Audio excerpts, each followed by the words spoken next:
Bismillahirrahmanirrahim. Assalamualaikum warahmatullahi wabarakatuh. Selamat pagi dan salam sejahtera untuk kita semua. Yang terhormat Bapak Lurah Cisaranten Kulon, Jamari Caniago, dan yang saya hormati rekan-rekan panitia serta Bapak dan Ibu yang telah hadir di dalam acara penyuluhan kali ini. Pertama-tama, marilah kita panjatkan puji dan syukur kepada Tuhan Yang Maha Esa, karena atas berkat rahmat dan karunia-Nya kita bisa hadir di dalam acara ini dalam keadaan sehat dan tanpa kurang satu apapun. Baiklah, sebelum masuk ke rangkaian acaranya, izinkan saya untuk memperkenalkan diri terlebih dahulu, karena saya yakin Bapak dan Ibu belum mengetahui nama saya. Saya pernah mendengar pepatah yang mengatakan, tak kenal maka tak sayang. Daripada saya tidak disayang oleh Bapak dan Ibu, lebih baik saya memperkenalkan diri terlebih dahulu. Perkenalkan, nama saya Regina Malik dari Politeknik STI Alan Bandung, jurusan Administrasi Pembangunan Negara tahun 2020. Di sini saya adalah sebagai mahasiswa semester 3. Bapak dan Ibu, di sini saya ingin berbagi informasi dan ilmu mengenai menciptakan peluang bisnis di era modern. Seperti yang kita ketahui bahwa saat ini pandemi COVID-19 semua serba sulit, baik dari segi sosial maupun ekonomi. Saat pandemi COVID-19 seperti ini, banyak sekali pedagang yang kesulitan untuk mendapatkan uang karena kurangnya pembeli, pemberlakuan jam malam, dan pemberlakuan kebijakan pembatasan kegiatan masyarakat atau PPKM. Dengan adanya aturan tersebut, otomatis intensitas transaksi dan interaksi antar masyarakat turut menurun. Oleh karena itu, di sini saya akan membahas mengenai peluang bisnis, terutama di masa pandemi, agar adanya pandemi COVID-19 tidak menjadi halangan bagi Bapak dan Ibu untuk mencari nafkah. Saat ini, dunia wirausaha sudah jauh berubah. Apabila di masa lalu pengusaha identik dengan menjual barang, maka saat ini lebih muncul banyak jenis usaha di dunia. Munculnya berbagai macam jenis usaha ini disebabkan oleh perubahan gaya hidup yang didukung oleh perkembangan teknologi yang semakin canggih. Dengan mulai munculnya beragam jenis usaha, maka sebenarnya peluang yang kita miliki untuk berbisnis itu menjadi lebih besar. Perlu Bapak dan Ibu ketahui bahwa saat ini terdapat beberapa pengusaha yang menggabungkan beberapa konsep bisnis menjadi sebuah bisnis yang baru. Contohnya adalah Bapak Nadiem Makarim selaku Menteri Pendidikan Indonesia saat ini. Beliau merupakan founder dari Gojek.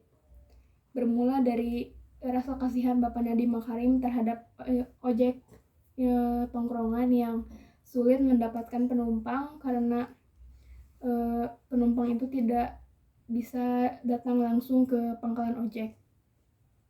Nah, di sini Bapak Nadiem Makarim mulai berinovasi bagaimana caranya bisa membuat penumpang itu lebih mudah untuk mendapatkan ojek yang ia inginkan. Nah, awalnya itu Bapak Nadiem Makarim hanya berinovasi melalui SMS. Nah, semakin lama berkembang, inovasi tersebut menjadi aplikasi yang dinamakan Gojek. Banyak sekali contoh lain dari pembisnis muda yang sukses dalam bisnisnya. Nah, Bapak dan Ibu bisa menciptakan bisnis baru seperti anak muda yang saya contohkan tadi. Kita itu harus mampu pertama melihat dan menganalisis potensi yang ada di lingkungan kita. Tidak ada salahnya apabila kita melakukan survei mengenai kebutuhan masyarakat. Apabila kita sudah tahu kebutuhan apa yang sangat dibutuhkan oleh masyarakat, maka akan lebih mudah untuk produk kita lebih dikenal dan tentunya untuk mendapatkan pelanggan. Kedua adalah menganalisis tren. Tren sangat berpengaruh besar terhadap bisnis yang kita miliki. Sebagai contoh, pada saat pandemi COVID-19 ini, banyak sekali pedagang makanan yang menjual makanan dengan teknik frozen food. Nah, frozen food ini dianggap lebih efektif karena bisa dijual keluar daerah dan keluar negeri tanpa harus takut untuk makanan tersebut basi, dan lebih higienis karena teknik pengemasannya dilakukan dengan mesin dengan cara mengeluarkan udara, dan apabila tidak ada udara maka bakteri akan kesulitan untuk masuk. Yang ketiga adalah menciptakan inovasi produk. Menciptakan produk baru akan membuat dagangan kita lebih mudah untuk dikenal.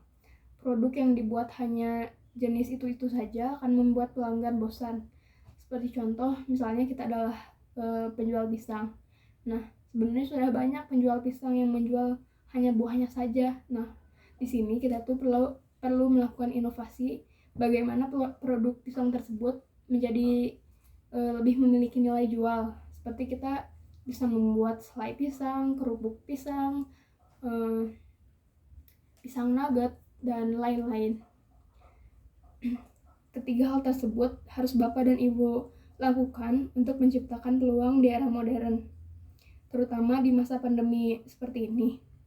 Semoga informasi yang saya berikan dapat menjadi tambahan ilmu bagi Bapak dan Ibu untuk melakukan bisnis.